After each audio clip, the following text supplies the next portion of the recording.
Tidaklah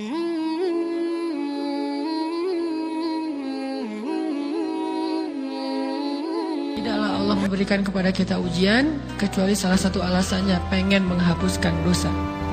Idza kathurat dzunubul 'abdi wa lam yakun lahu min 'amalin liyukaffiraha fabtalahu Allahu bil hazan liyukaffiraha.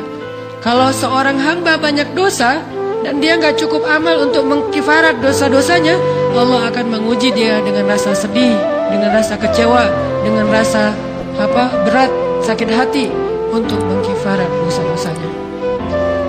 Itu yang kita bangun, sehingga kalau ada masalah sama orang lain, kita memperbaiki diri dulu. Bukan sibuk dengan kesalahan dia terus-menerus yang nggak mau kita maafin. Misalnya ada teman kita nih, jadi clash sama kita. Hal pertama yang kita bangun, astagfirullahaladzim, saya banyak dosa dulu. Tapi kan yang salah dia, ya. Tapi mungkin dia nggak akan mengatakan kalimat itu, nggak akan bersikap kayak gitu kalau kita nggak punya dosa. Allah sengaja mengutus dia untuk menguji kita lewat kata-katanya, lewat perilakunya, karena kita punya dosa. Jadi penyebab pertama diuji itu bukan teman kita yang salah, itu penyebab kedua. Memang dia salah, dan itu harus kita akui, realistis lah. Dia salah, dia nggak pas, dia nggak bijak, dia apa. Oke. Tapi yang mentakdirkan dia salah kepada kita, Allah Subhanahu Wa Taala. Kenapa Allah takdirkan gitu? Karena kita masih punya banyak dosa. Allah kirim kita ujian, bisa manusia, bisa alam, bisa dalam diri kita sendiri. Itu semuanya adalah cara Allah untuk menguji kita dan membersihkan dosa-dosa kita. Ini yang kita bangun. Yang kedua, kata Nabi di dalam hadis Bukhari, "May yuridillahu bihi khairan", yang terkenal kan yufaqihu fiddin, itu yang terkenal. Ternyata ada dua modelnya. Ada "May yuridillahu bihi khairan yufaqihu fiddin". Siapa yang Allah pengen kasih dia kebaikan agama, kebaikan, Allah akan buat dia mengerti halal dan haram. Itu berarti Allah sayang sama dia.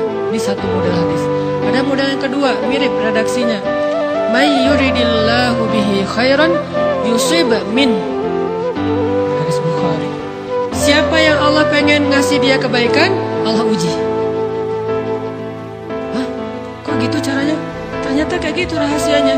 "May yuridillahu bihi khairan", "May yuridillahu bihi khairan", siapa yang Allah pengen ngasih dia kebaikan, Allah kasih dia musibah atau ujian. Kenapa bisa seperti itu, Ustaz? Fa inna ma'al usri yusra, inna ma'al usri yusra. Seolah-olah Allah bilang di dalam ayat itu, kalau kalian mau dapat kemudahan, biasanya lewatnya kesusahan dulu. Kalau kalian pengen dapat keberuntungan, biasanya dapatnya kerugian dulu. Tapi keberuntungan dan kerugiannya pasti nggak sebanding. Keberuntungannya jauh lebih besar daripada kerugiannya. Kerugiannya itu kayak modal doang, DP. Jadi kalau kita mau dapat kejutan dari Allah, Allah kasih kita DP. DP-nya apa? Ujian. DP-nya musibah. DP-nya rasa nggak nyaman. Itu DP tuh. DP terhadap apa? DP dari Allah terhadap hadiah-hadiah besar yang Allah pengen ngasih ke kita setelahnya. Cuman banyak orang yang menolak DP ini. Sama kayak kita misalnya. Kalau kita mau ngasih dia hadiah, kita kasih dia kayak kejutan dulu. Dia lagi ulang tahun nih, disiram air dulu. Setelah itu dikasih hadiah-hadiah yang mahal. Rela nggak disiram air demi hadiah? Rela. Udah siramin lagi aja. Kalau setelahnya ada hadiah, yang kita nggak rela, kalau setelah disiram disuruh bersih-bersih sendiri dan gak dikasih apa-apa, kan gak rela tuh. Berarti ini bab iman. Yakin gak kalau Allah tetap kasih hadiah? Kan sabar dan iman itu ternyata tahu aman, kembar. Kalau kita yakin Allah ngasih hadiah setelah ngasih kita DP ujian, ya kita akan sabar. Gak apa-apa deh, bentar lagi mau dikasih hadiah, digini-giniin juga gak masalah. Dibully, diapain sama Allah, biarin aja. Ya Allah, saya sabar, kan bentar lagi mau dikasih hadiah nih.